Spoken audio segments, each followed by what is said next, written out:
Ok, boa noite, pessoal. Vamos dar início à nossa quarta aula, né? Vamos falar hoje, temos como tópico a gestão de fornecedores.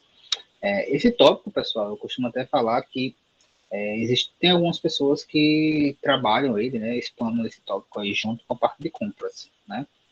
Até porque, normalmente, né, se existir um setor que vai ali se relacionar, gerenciar, enfim, cadastrar fornecedores, geralmente isso é feito por compras, né? Isso, lógico, se a empresa tiver lá setores departamentalizados, né, como a gente falou, então vai ser compras. Então tem muita gente que trabalha compra junto com gestão de fornecedores. Eu achei melhor trazer separado, tá? Visto que a gente vai falar um pouco de classificações e tal, então fica um pouco mais específico as classificações de uma coisa e as classificações de outra coisa, certo? Então a gente vai falar especificamente de fornecedores. Esses tópicos, né, observem que esses tópicos aqui são tópicos que, se for para conceituar em si fornecedor, todo mundo aqui sabe o que é, né? A grosso modo, todo mundo vai saber o que é. Então, é interessante porque o que a gente vai tratar aqui, né, na disciplina, é basicamente algumas características, alguns processos, algumas classificações relacionadas a essa gestão específica aí dos fornecedores, ok? Então, vamos lá, vamos começar a discutir essa questão tão importante. Um outro ponto também bem interessante, né, até nesse aspecto introdutório do nosso tema, é que a gente vai trabalhar fornecedor, né, gestão de fornecedores, lembrando que sob a ótica de gestão da cadeia de suprimentos, tá? Então a gente vai trabalhar fornecedores sobre a ótica de cadeia de suprimentos. Por quê? Porque é um pouco diferente, né? Se a gente pensar em fornecedor muito solto, né? A gente já falou algumas vezes aqui que no processo de cadeia de suprimento, de gestão de cadeia de suprimento, fornecedor e empresa, eles se tratam, né, de uma forma que tem que haver um ganha-ganha, né? Você ganha para eu ganhar, você cresce para eu crescer. Então, numas empresas, digamos assim, tradicionais, independente de porte, tá? Nas empresas tradicionais, muitas vezes não é isso que acontece. Né? Você tem ali fornecedor, mas é basicamente alguém que você faz alguns pedidos e, enfim, você não tenta traçar nenhum tipo de relacionamento com esse fornecedor, enfim. Mas nós sabemos que isso não é o ideal, né? Então eu trouxe aqui alguns aspectos só para recordar, né? Contextualizar em que cenário nós estamos analisando. Essa questão da cadeia de suprimentos que trabalha uma ideia de mercado global, né? Uma ideia de cadeia global. A gente já até citou um pouco sobre isso, né? Falando inclusive dos impactos aí da pandemia nessas cadeias globais. Então a gente tem hoje uma economia global, né? Quando acontece algum problema, digamos assim, em um determinado continente, afeta outro continente. Então está tudo muito bem conectado. Por quê? Porque a matéria-prima utilizada por uma empresa de um país vem de um país de outro continente, que depois que o produto é feito vai exportar para outro continente. Então observe que está tudo muito bem interligado, né? Então a produção, a gente falou inclusive sobre isso, a produção de itens, né, feito em diversos países. Então, você tem uma empresa americana que vai produzir ali celular, sei lá, a gente usou o exemplo até de celular, eu acho. Mas pode ser vestuário, né? Vestuário é uma coisa comum. Então você tem uma empresa americana, estou dizendo americana porque é um mercado forte, tá? Mas que os itens são fabricados ali ao redor do mundo, né? Ou são peças, vêm peças do mundo todo. Então isso também é uma realidade do mundo atual. A questão dos centros, né, de distribuição, a gente vê aí vários centros espalhados. Falando já agora um pouco mais próximo, né, título de Brasil, aí, grandes marcas, grandes empresas expandindo aí a quantidade de centros de distribuição para ficar mais próximo dos seus clientes. Outras empresas transformando suas lojas em centros. Um exemplo disso é a Magazine Luiza, né? A Magazine Luiza, ela tem feito muito isso. transformado ali as suas lojas. Ela foi até meio que pioneira em alguns processos relacionados a isso, transformando as suas lojas em centros de distribuição, né? Que possibilitam, por exemplo, aquele... Não sei se vocês já compraram assim, né? Quando você compra na internet, aí você compra e retira na loja. Então, isso muitas vezes só é possível porque ela tem usado meio que essa metodologia aí das lojas, dos estoques das lojas funcionarem também como centro de distribuição. Então, naquele ambiente tem ali o que vai ser vendido pela loja, mas também muitas vezes tem itens ali que vão ser comercializados pela internet e os clientes vão lá retirar, tá? Com relação a filiais, né, filiais em vários países, em vários continentes diferentes, né, e várias fontes de suprimentos. Lembrando que essas fontes, ou seja, são empresas, né, fornecedoras, sempre conectadas com essa questão de economia global e pensando que várias fontes distribuídas ali em diversos países. Foi aqui, exatamente aqui que a gente comentou um pouco da pandemia, né? Falando que como ela afetou aí diversas cadeias, né? Então, como era, acontecia num formato de ondas, tá? Enquanto em uma região, né? Em um continente, em um país, estava tudo parado e outro estava funcionando, depois era ao contrário. E leva em consideração que alguns produtos, como a gente citou, né? São produzidos aí, são formados por componentes que estão distribuídos ao redor do mundo, isso fez com que várias cadeias aí fossem impactadas e fez com que existisse aquela mudança, né? A gente já citou isso aqui também, aquela mudança de percepção no que se refere a quantidade de estoque que você deve ter na sua empresa, a necessidade de ter conhecimento de fornecedores locais, né, para suprir eventuais acontecimentos como esse agora que a gente está vivendo de pandemia. Então, tudo isso foi demonstrado ali naquele momento. Então, essa economia global, essa realidade global, cria aí a necessidade de se buscar formas de gestão, de uma maneira geral, né, e de gestão que permita que essas empresas interligadas funcionem, né, a ponto de atender a necessidade do cliente e atender as demandas que existem também a nível global, né? E aí é exatamente onde entra a questão dos fornecedores, né? Como é que ele está conectado nisso tudo, né? Qual é a solução para isso tudo, né? A solução, como a gente já falou, dessa visão global é cada vez mais empresas competindo enquanto cadeias, né? Empresas conectadas com empresas para que não haja competição somente entre uma empresa A contra uma empresa B, mas a cadeia de A contra a cadeia de B, né? Então, essa é a realidade que nós estamos vivendo e, mais uma vez, tá? Isso vale para qualquer porte, tá, gente? Né? Às vezes a gente fala assim, gestão da cadeia de suprimentos, né? Uma coisa tão distante assim, que coisa mais conceitual, que coisa mais teórica. Mas não, tá, gente? Então, assim, eu acho que eu já até dei um exemplo aqui para vocês de lojas, por exemplo, de loja de roupa. Uma lojinha de roupa qualquer, uma lojinha de shopping, uma lojinha de um bairro, qualquer tipo de loja, uma loja que não é de roupa, uma loja de construção, enfim, qualquer empresa, ela pode e ela precisa trabalhar essa ideia de cadeia.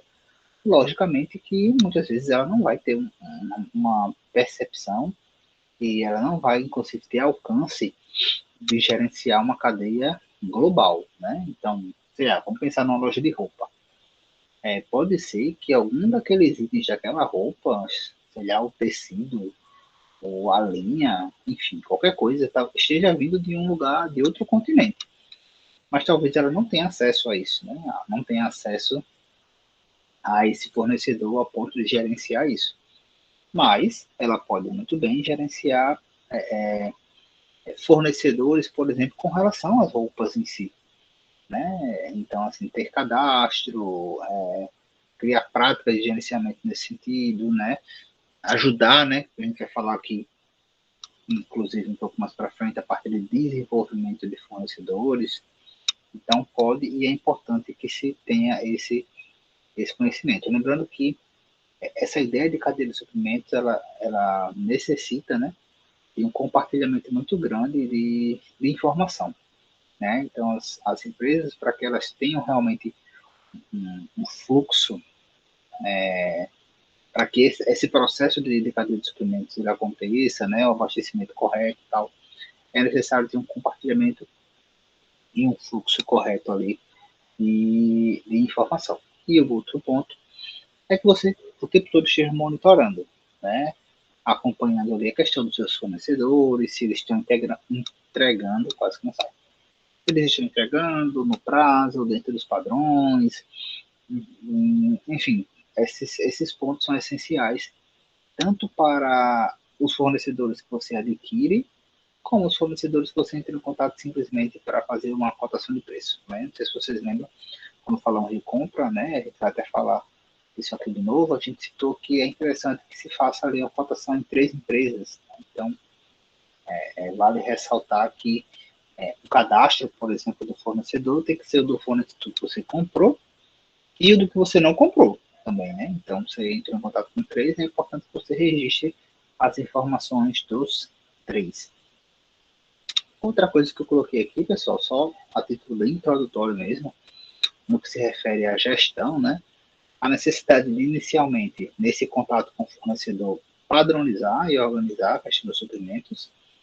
E aí, assim, isso aqui é simplesmente você estabelecer, no primeiro contato com o seu fornecedor, né, o tipo de carga que você recebe, né? Tipo assim, eu quero comprar pallets, um pallet do meu produto, eu quero comprar, não, meu pallet é muito grande, eu quero comprar caixas, o que é permitido comprar, né? Em termos de unidade, é uma possibilidade. Então, só padronizar, só alinhar essas questões antes de um primeiro contato com o seu fornecedor, ou naquele primeiro contato com o seu fornecedor. Tranquilo até aí?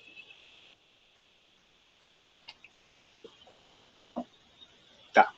Sim, tranquilo. Certo. Então vamos lá, vamos começar a falar um pouquinho agora do fornecedor, né? Como eu falei, se eu pedisse aqui para alguém conceituar fornecedor, né? Todo mundo saberia o que é, né? Talvez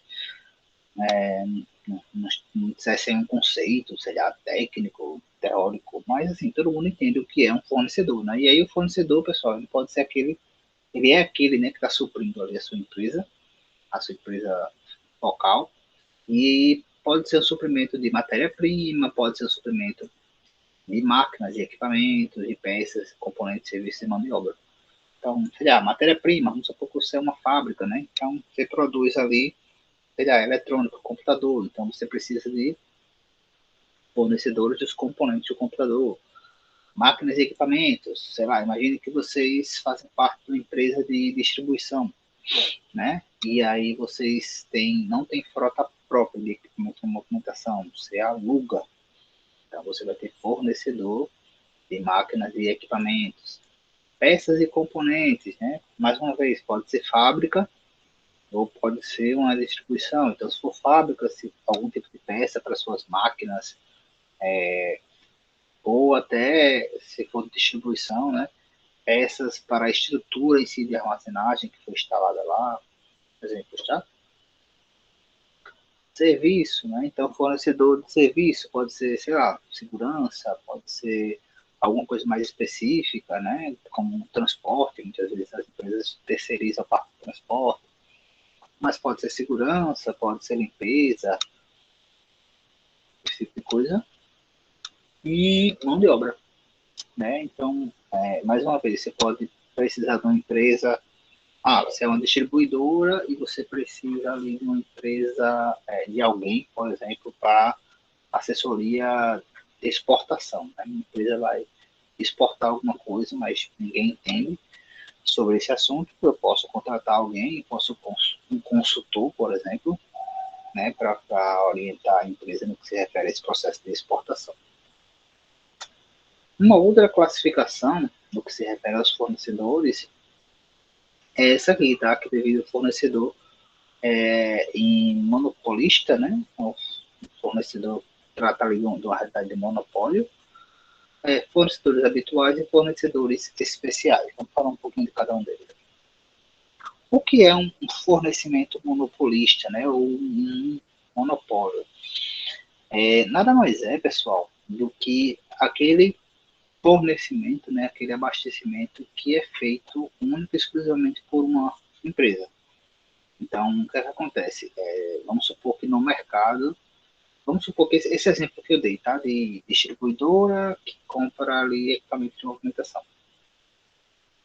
Vamos supor que existe um equipamento de movimentação novo aí, sei lá, um transelevador versátil, sei lá, um transelevador de teletransporte, sei lá, um exemplo, de uma coisa que não existe, né? Mas vamos supor que passe a existir.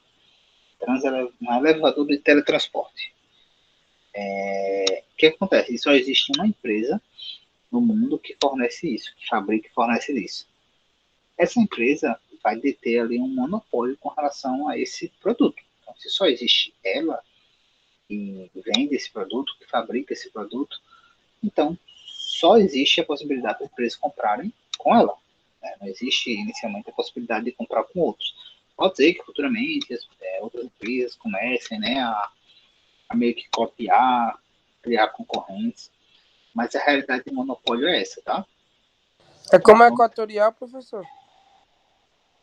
Não, não é nem como a Equatorial, porque a Equatorial ela é uma concessão, né? E ainda assim existe outra forma de você captar energia, né? Tipo solar.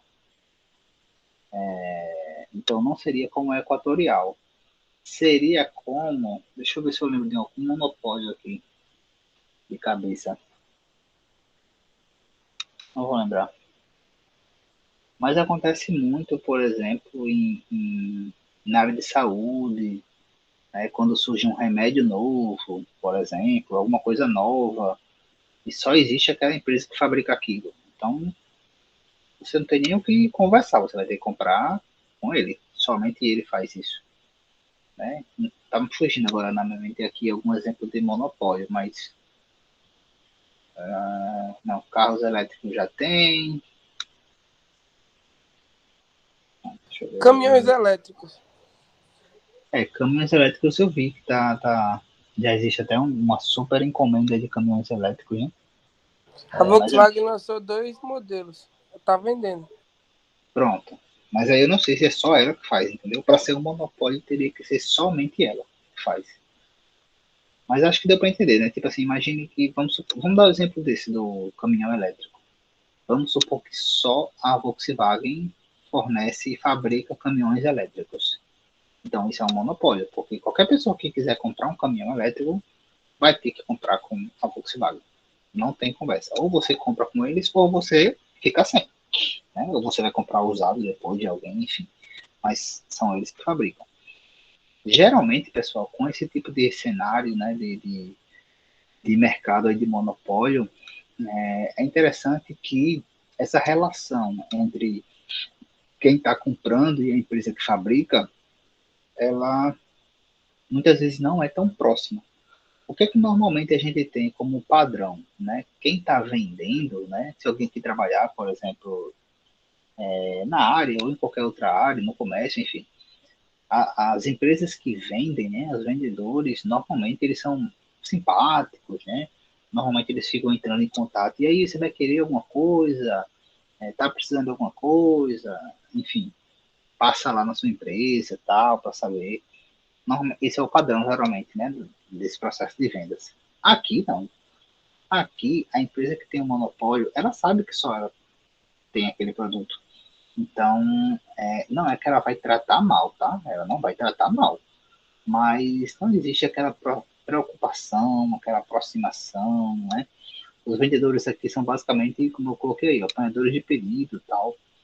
E quem está comprando é que geralmente mantém essa relação, tenta manter essa relação mais próxima, porque sabe que depende daquilo ali. Tá? Então, é um pouco diferente, digamos assim, da realidade geral do mercado. Isso pensando no monopólio. Fornecedores habituais, né? Aí a gente já volta para o padrão. Né? Fornecedores habituais são aqueles fornecedores de produtos, assim, padronizados, produtos que estão no mercado e que possuem diversos concorrentes, né, que existe uma frequência de compra com relação a isso, e aí é a grande maioria do que está posto no mercado. Independente de ser matéria-prima, independente de ser produto acabado, mas é o que existe, o que mais existe, digamos assim, no mercado, então está ali, está considerado, né, e conceituado, classificado como fornecedores habituais. Aqui sim existe aquela realidade, né, do vendedor que fica mais próximo, tenta ter um contato maior com a empresa focal, tal, né, porque ele sabe que esse contato, né, é um diferencial. Né? Lógico que ela tem que prezar por qualidade, mas ela sabe que esse contato, essa aproximação é importante aí, esse contato é importante nesse processo de venda. E por fim, temos ali os fornecedores especiais. Aqui, gente, não é nem monopólio, né, ao ponto de só existir um, pode até existir mais de um, e não é também habitual, porque geralmente isso aqui são itens personalizados, né, que atendem a uma necessidade bem mais específica, né, então pode ser serviço, pode ser uma mão de obra especializada para algum serviço, né, ou algum produto personalizado, ou algum produto que necessita de um cuidado especial. Então aqui essa característica do especial é justamente isso, são itens que necessitam, que não são classificados como monopólio, porque existe mais de um como fornecedor, mas também não são habituais, né? Exigem um cuidado maior do que o habitual. Então, eles são classificados aqui como especiais. Embora essa classificação, como eu coloquei aqui para vocês, é uma classificação mais geral, tá, gente? É uma classificação mais genérica. E, assim, é aquela velha máxima, né? Aquele velho ditado que tudo isso vai depender muito da realidade de cada empresa. Tudo isso vai depender muito de que situação, de que mercado, de qual negócio ali daquela empresa, né? Como é que funciona, quais são as características daquele produto, né? E aí eu coloquei aqui alguns pontos que podem impactar, né, influenciar diretamente essa classificação e, consequentemente, o processo de gestão com o fornecedor, tá? Então, esses pontos aqui. O fornecedor é um fabricante, ou seja, ele fabrica aquilo que está vendendo para você, ele é basicamente um revendedor, ele é um representante. Isso pode diferenciar a forma de relacionamento em si com o fornecedor. O produto é especial ou normal, né, como a gente já citou. O processo fabricado internamente ou necessita de algum terceiro, ou seja, se aquela fábrica, né, é um fornecedor, mas é uma fábrica, também depende de algum outro fornecedor, como é que funciona isso? Existe lote mínimo de fabricação, né?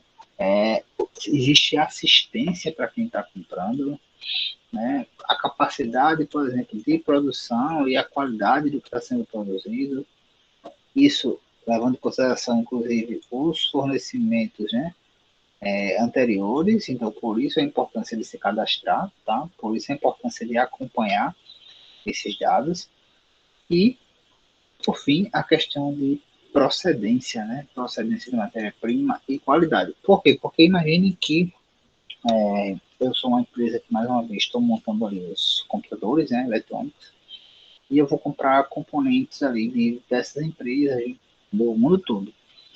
E essas empresas que estão passando e vendendo componentes, eles também têm fornecedores, né? E aí esses fornecedores, eles precisam atender também um nível de qualidade, né? Não adianta nada eu ter um produto de qualidade, né? E o meu fornecedor comprar de um fornecedor dele produtos que não sejam de qualidade. Um outro ponto aqui interessante é que, né, muitos fornecedores, e muitas empresas, na verdade, né, quando fala de cadastro, de avaliação, né, em relação a fornecedores, eles costumam estar bem preocupados, digamos assim, acompanhando não só a questão de qualidade, mas a questão dos valores, né? Não sei se vocês já viram aí, muitas vezes, sei lá, a empresa deixou de comercializar, deixou de vender, deixou de comprar produtos no Brasil, sei lá, da Índia, porque é um país que não atende questão ambiental, não tem valores voltados, enfim, pode ser qualquer coisa, tá? Mas é um ponto que também é muitas vezes acompanhado mais de perto. Então, pessoal, tirando essa questão do monopólio, né? Porque o monopólio só tem um, então não tem o que fazer, você vai ter um cadastro de um fornecedor. Mas tirando essa questão do monopólio, né? Imaginemos aqui que, tirando aqui essa questão da realidade monopolista, é interessante que a gente tenha ali, no mínimo, um cadastro, né? Um registro de 3 fornecedores para cada tipo de material, tá? Então, para cada tipo, é interessante que eu tenha 3 fornecedores. Tudo bem que muitas vezes um fornecedor ele consegue trabalhar, né, repassar mais de um tipo de produto. Então, se é 3 fornecedores para cada tipo de material, o fornecedor pode comercializar mais de um tipo de material, né, e nem sempre você precisa de se eu vendo 50 itens, né, se eu vou cotar ali 50 itens, nem sempre eu vou precisar de 150 fornecedores, porque muitas vezes as empresas trabalham com tudo isso.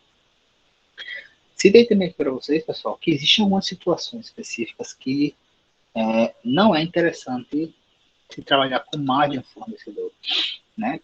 Tem a questão do monopolista, que aí não é nem questão de querer, que não tem como.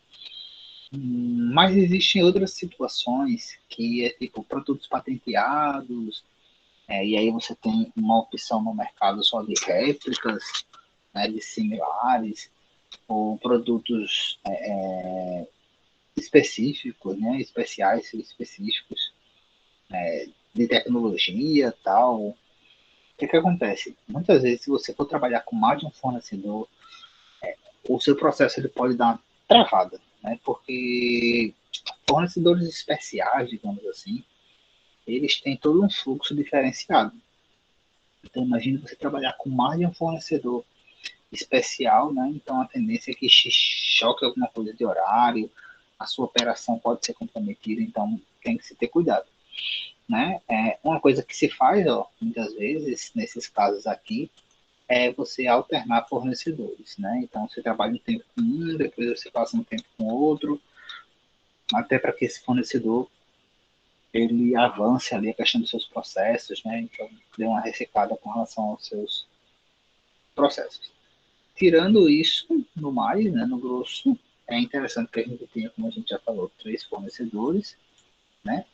E uma outra coisa interessante é o cadastro. E não somente um tipo, tá?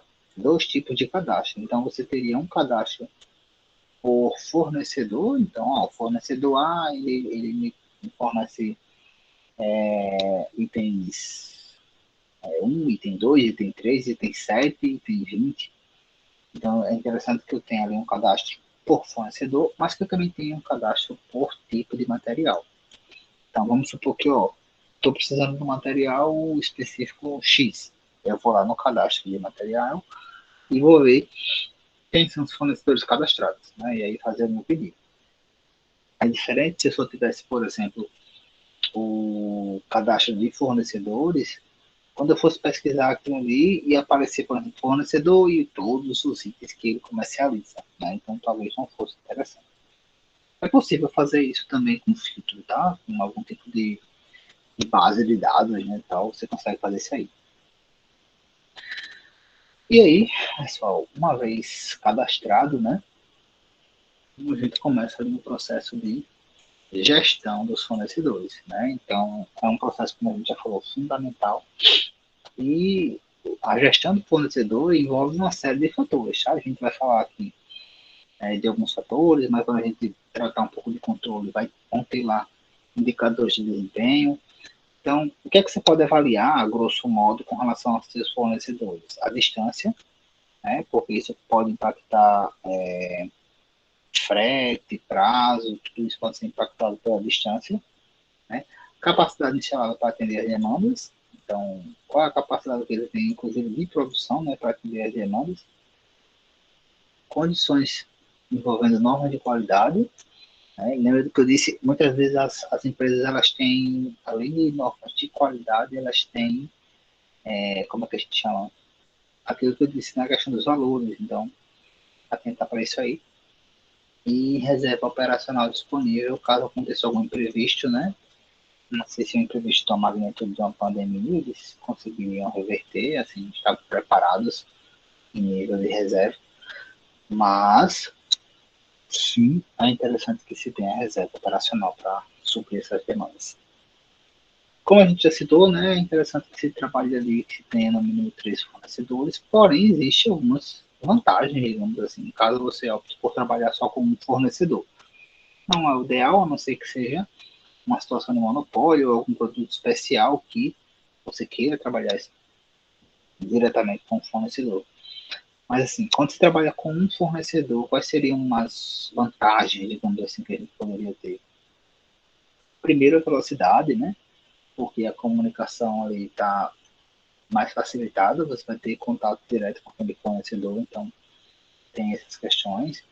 A questão da cotação, do custo de cotação e emissão de pedido. Muitas vezes isso daqui é feito via sistema, né? Então as empresas elas podem compartilhar essa informação no sistema, mas mesmo que ela não compartilhe a informação do sistema, o acesso do nosso sistema, ela tem essa informação com muita velocidade e ela aí precisa passar para o fornecedor.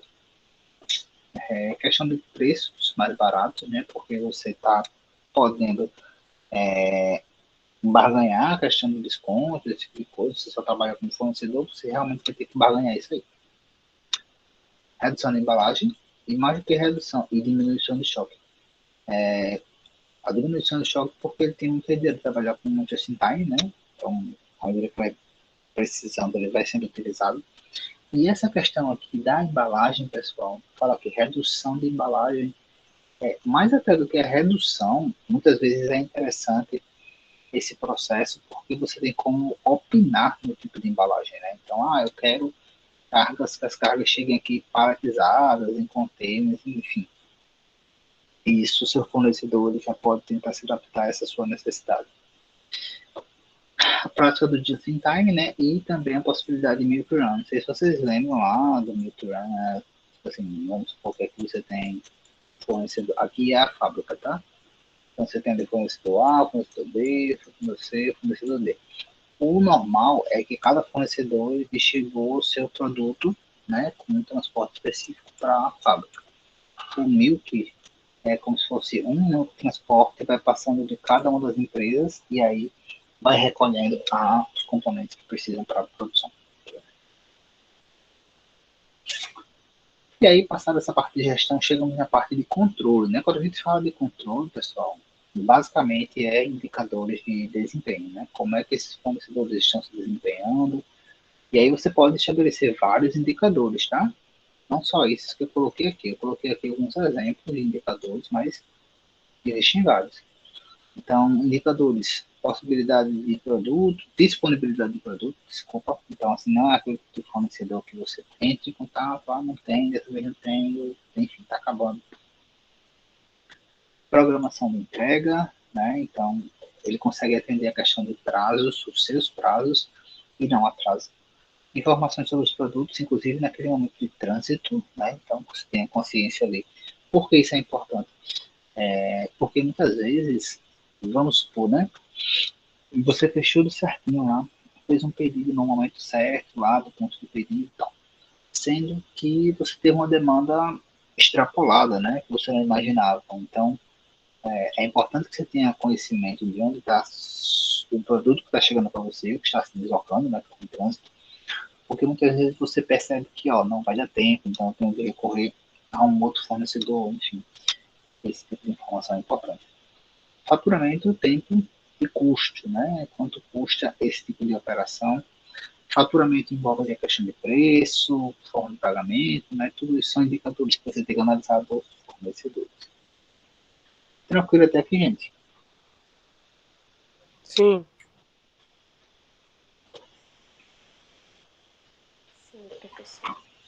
Ixi, o café já deu cheio. Hoje eu fui pegar café, tá mais gelado que tudo. Então vamos lá. Falando um pouco da parte já operacional, né, tem algumas questões importantes que você precisa ali delimitar com seu fornecedor. Primeiro, data e hora de recebimento. Né? Isso aqui é um ponto bem interessante e importante, porque muitas empresas já têm a sua prática. Né? A gente vê muito nos exemplos que a gente dá de distribuidora. Né? Muitas delas recebem das marcas tal durante o dia, né, manhã. À noite elas executam o carregamento do que foi vendido e de manhã cedo os seus caminhões eles saem. Né? Uma outra coisa comum, né? Distribuidoras, pense que vocês agora estão numa distribuidora de alimentos. Distribuidora de alimentos fornece para mercadinhos, padarias, enfim. E esses estabelecimentos, eles normalmente têm horário, né? Então, é importante que você tenha ali essa percepção e que você acorde isso, né? Perante seu cliente. E outra coisa, né? A gente sabe que existem entregas, né? Momentos que os fornecedores vão realizar ali entregas e os caminhões ficam sem caminhão, né? Fica ali horas parado numa fila e tal. Então, desculpa. Esse é um ponto que precisa ser cuidado, né? Esse é um ponto que precisa ser ajustado. Não só o fornecedor tem pontos para ajustar e melhorar nesse processo. Muitas vezes a própria empresa também tem que ser atentado. Uma outra questão necessidades, por exemplo, necessidade interna. Então, recebimento, movimentação e aguarda. É aquela questão que eu falei, né, da distribuidora. Muitas vezes, todos esses processos de recebimento, guarda, tal, eles só acontecem durante o dia. Então, se você estava agendado para chegar durante o dia e chegar durante a noite, talvez complique um pouco a operação. Talvez não, mas enfim. Com relação aos fornecedores, é sempre importante ter a ciência de capacidade de produção, né, de entrega. E contrato, quando eu falo aqui contrato, são todos os pontos de contrato. Né? Então, preço, forma de pagamento, tudo isso tem que ser acompanhado. Destaquei aqui também, né, a necessidade para que isso tudo ocorra, né, fornecimento, compras, inclusive, é necessário que você tenha ali ferramentas para gestão do estoque. Coloquei aqui a curva DC, mas poderiam ser outras ferramentas, inclusive, para saber o momento certo de pedir, né, a quantidade que vai pedir, enfim, e alinhar todos esses outros pontos que a gente já citou. E aí, pessoal, por fim, a gente chega nesse ponto importante aí, que é o de desenvolvimento de fornecedores. Né? Então, o que é que acontece? A gente já citou aqui que o processo de uma cadeia de suplementos com relação a fornecedores tem que ser um processo de ganha-ganha. Né? Por quê? Porque as empresas, as fábricas, está aqui, ó, empresas de manufatura, empresas de manufatura, nada mais são do que as fábricas, tá? Então, empresas de transformação. Elas estão cada vez mais focadas no seu negócio, né? Na produção em si. E todos os outros pontos, normalmente elas terceirizam, inclusive transporte, esse tipo de coisa, elas terceirizam. Tá? Então, por ela repassar muita dessa responsabilidade, né, para outras empresas, é importante que essas empresas estejam ali atendendo a necessidade de qualidade, de tempo, enfim, de inovação, por exemplo. Tudo isso tem que estar sendo atendido. Se a empresa focal lá, a fábrica, né, ela percebe que algum desses pontos aí não está sendo atendido, tipo assim, a empresa não está conseguindo atender os prazos, a empresa não está conseguindo entregar um equipamento num padrão de qualidade de inovação que eu preciso. Quais seriam aí as minhas opções? Hein? Produzir, as empresas passam a produzir, tá? Aquela matéria-prima, aquele subitem, aquele item, é uma possibilidade. Mudar de fornecedor, né? Para um que esteja mais ajustado à sua realidade e ajudar o fornecedor a melhorar a sua capacidade. Qual vai ser a melhor opção? Depende, tá? Depende mais uma vez do seu tipo de negócio, do seu tipo de empresa, depende. Se for um fornecedor de commodities, né, de coisas de baixo valor agregado, normalmente o mais comum é que você substitua. Tá? O mais comum é que você, cadê aqui? Você substitua. Se você estiver falando de um fornecedor, imagine mais uma vez, tá? Que eu estou fabricando computadores.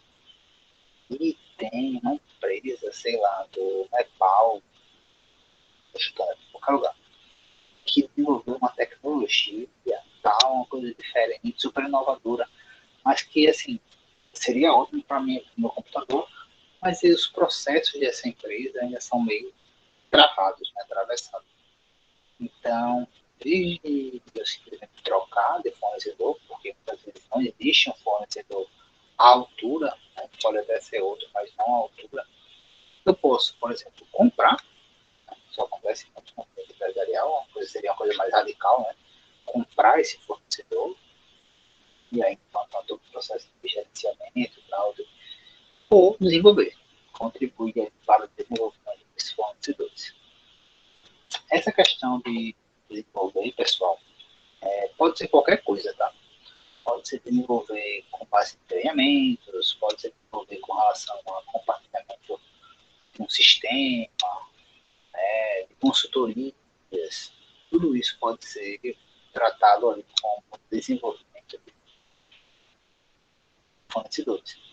Uma coisa que é importante, né, é que para que isso aconteça, né, para que esse desenvolvimento ele aconteça de forma sadia, lembrando que a gente está pensando aqui numa realidade que está acontecendo desenvolvimento de fornecedores, porque a gente está trabalhando na ideia de ganha-ganha, né, que é a ideia de cadeia de suprimentos, as empresas que vão participar desse processo, posso até chamar de projeto, né, de treinamento, de melhoria, de desenvolvimento, elas precisam estar muito bem alinhadas.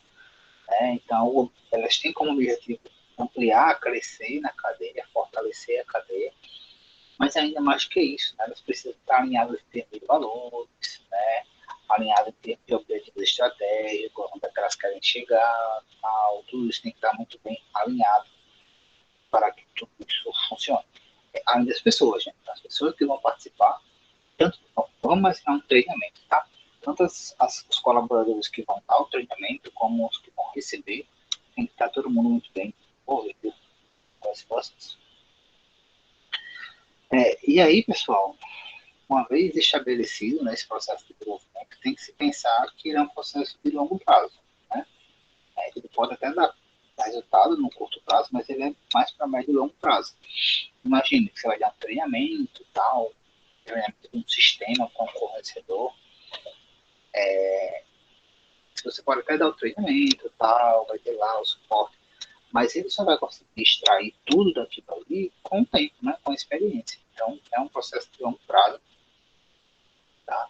É um processo que exige ali um acompanhamento, né? Acompanhamento justamente das empresas da cadeia que precisam mais de ajuda, ou das empresas da cadeia que, por exemplo, matéria-prima, né? Aquela matéria-prima que pode mais agregar valor à empresa, então são isso que tem que estar muito bem acompanhado pela empresa focal.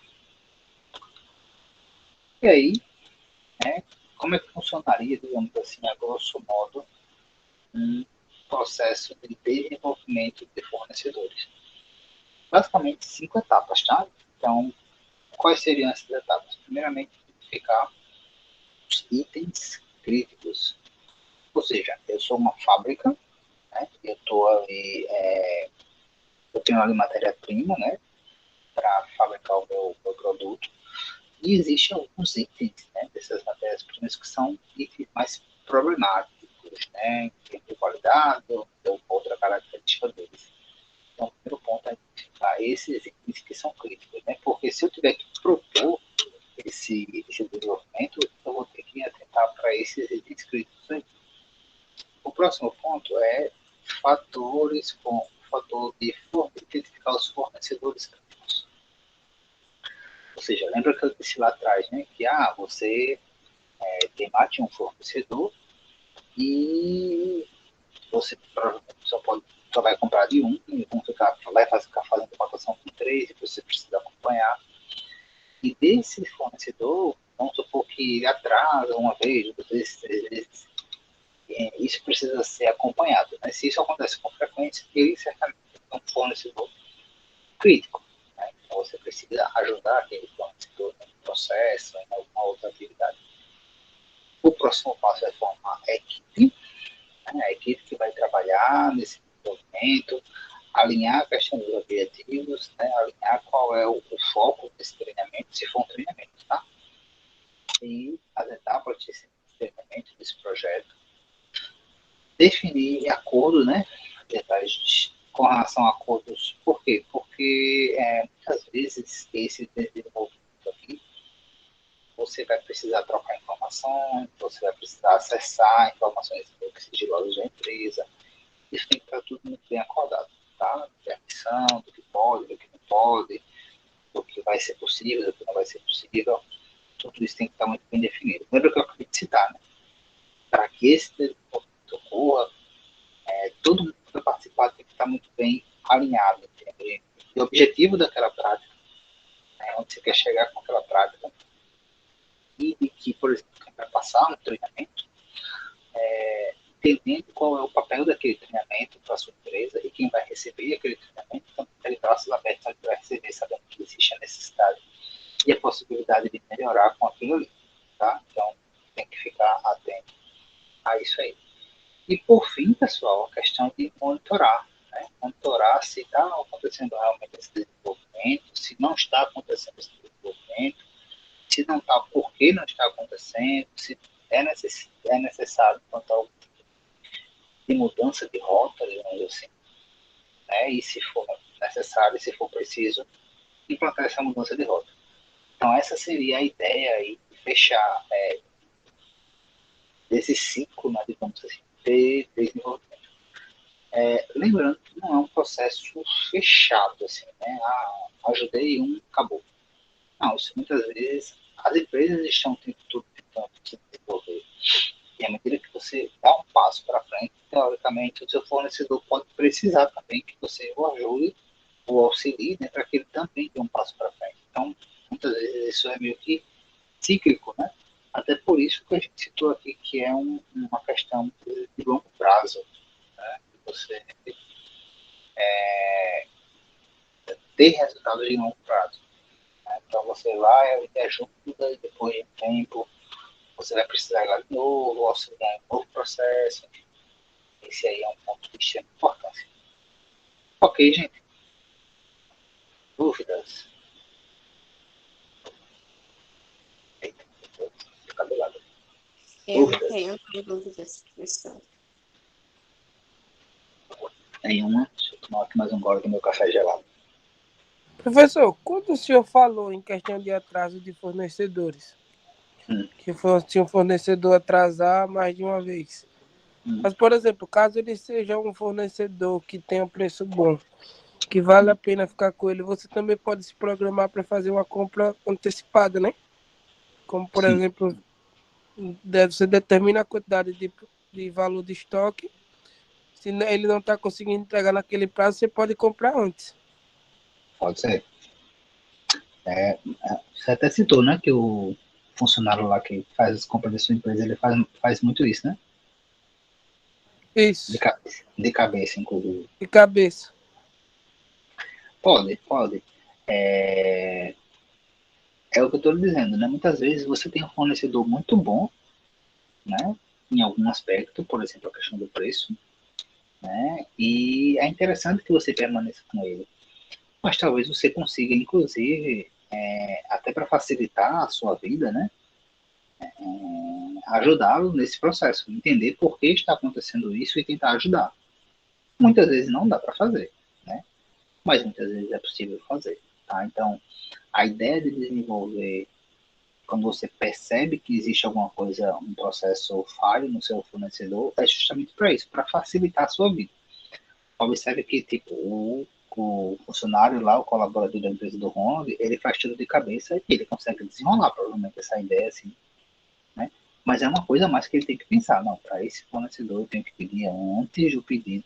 Então imagine, você tem um sistema ou você faz todo o controle lá do seu estoque, mas você tem que fazer um controle e depois você faz um ajuste nesse cálculo que você fez, porque o seu fornecedor ele vai entregar meio que atrasado. Então, querendo ou não, você está tendo um trabalho a mais e talvez você conseguisse ajudar esse fornecedor nesse processo, porque muitas vezes é uma coisa meio que simples, né? É um sistema que eles têm e não usam, sei lá, uma questão, Geralmente eles culpam a transportadora, né? pronto, pode ser uma questão de transportador, enfim, né? Precisaria entrar em perceber realmente, né? Porque muitas vezes eles estão dando meio que a desculpa mais fácil, né? Pode ser isso, mas pode ser que não seja.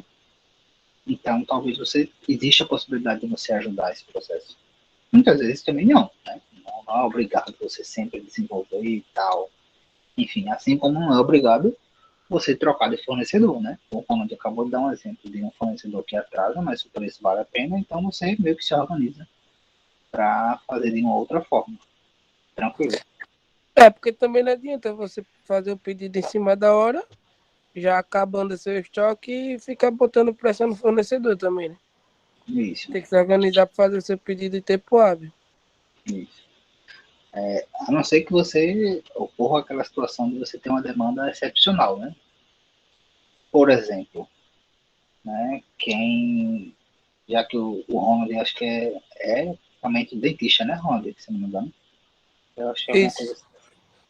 Pronto, eu vou dar um exemplo de álcool, de máscara no começo da pandemia. Não sei se vocês lembram, tá? Eu lembro claramente porque eu fui comprar.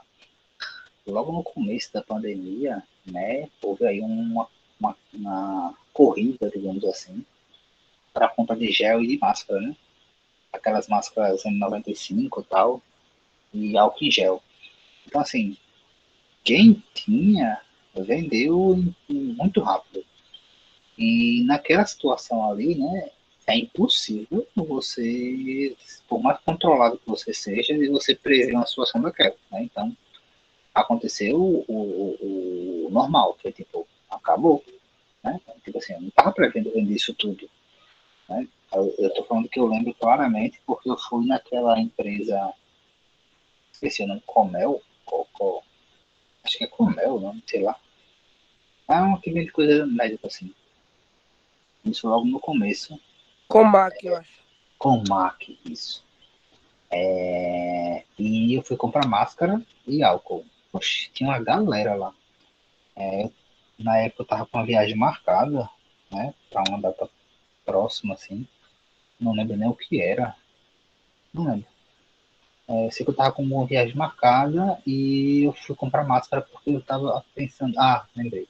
Eu tava com uma viagem marcada e eu fui lá para comprar máscara pensando ainda em viajar, né? Eu disse, não chegou, aqui foi naquela época até dos primeiros casos aqui em São Paulo e tal. Aí eu disse, ninguém sabe como é que vai ser, eu vou comprar máscara, né? Mas tinha uma galera lá comprando máscara e álcool e tal. Então, assim, naquela situação ali, ele com certeza, assim, por mais que você tenha contato com o fornecedor, por mais que o fornecedor não atrase, ali naquela realidade, numa situação como essa, não tem como, né? Então, Lá na loja a gente não chegou a zerar, não. Porque a gente fez uma reunião de última hora, a gente decidiu dar preferência a nossos clientes já, como por exemplo, chegou até ser chato, mas vamos supor, se o senhor fosse lá, se eu não faz parte da nossa carteira de cliente, atrás de álcool ou máscara, a gente não tinha.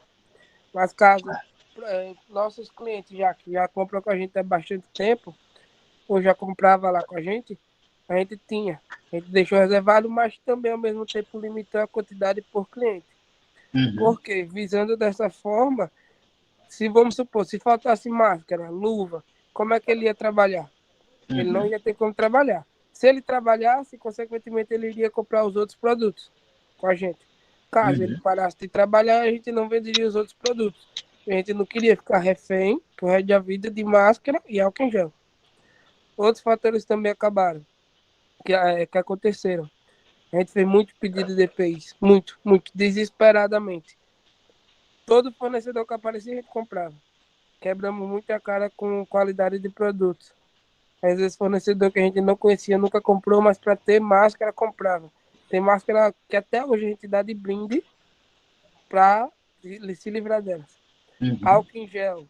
Na época, era só álcool em gel, álcool em gel, álcool em gel, álcool em gel. A gente focou muito no álcool em gel. O álcool em gel chegou um tempo que ninguém aguentava mais, de tão ela quente. Aí as pessoas estavam correndo pro álcool 70 líquido, que até hoje é Uhum. o que eu uso. Eu odeio álcool em gel. Então a gente até hoje tem álcool em gel estocado porque não conseguiu vender tudo. Porque as pessoas se encheram de álcool em gel. Preferiram o líquido. Aí a gente também quebrou nisso. Assim, não vendeu o que esperava, né? Do álcool em gel. Até Sim. hoje também tem produtos que a gente fez o pedido e nunca chegou. E pago já. Como um fornecedor da 3M. Tem uma máscara que ela é denominada como Aura. Nas unidades de saúde, elas são as mais utilizadas. A gente tem vários pedidos. Tipo assim, a gente pedia 8.000 unidades. Em questão de 2 semanas ela acabava. Aí, quando a gente começou a pedir vários e vários e vários, e isso pagando antecipado para receber, eles pararam de entregar. E eles alegaram que estavam dando prioridades à unidade de saúde do Estado, Uhum. como UPA, hospitais, essas coisas, né? Até hoje tem 3 pedidos que a gente não recebeu.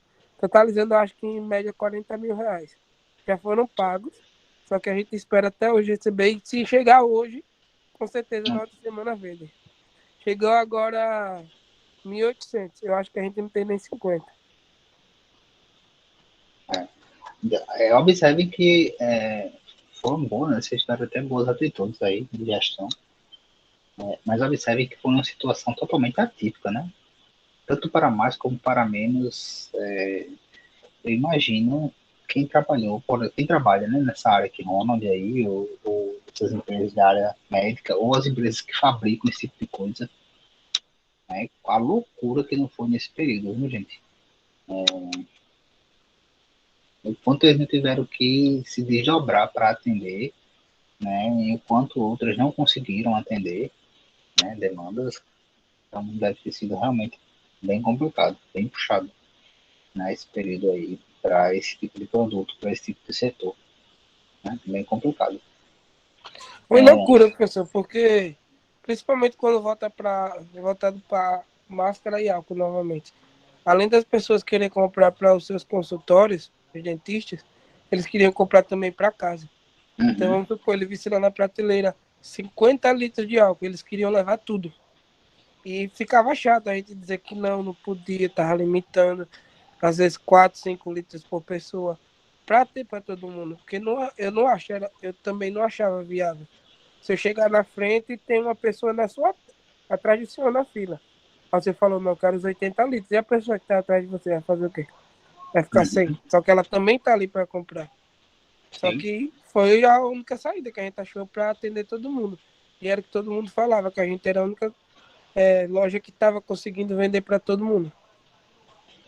Não, e assim, e é o certo, né? Não adianta, numa realidade, por exemplo, de pandemia, né, que a gente estava, não faz sentido nenhum. Tipo assim, algumas pessoas estarem com o que precisa para se proteger e outras não, digamos assim. Então o negócio ia se espalhar, né, como aconteceu.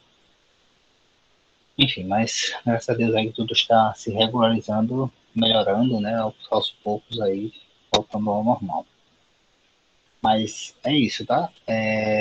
Essa questão, né, dos outros segmentos, tá, pessoal, eles também sofreram. Não foi só essa parte de médico, né, tal, mas alimentos, né, em alguns lugares, aí teve a questão do desabastecimento, até porque essas situações, esses casos como esse, né, geram um pouco de desespero, entre aspas não, desespero mesmo da população, então todo mundo corre para, enfim, então foi um momento, né, meio tenebroso aí, em termos de gerenciamento de estoque, tá?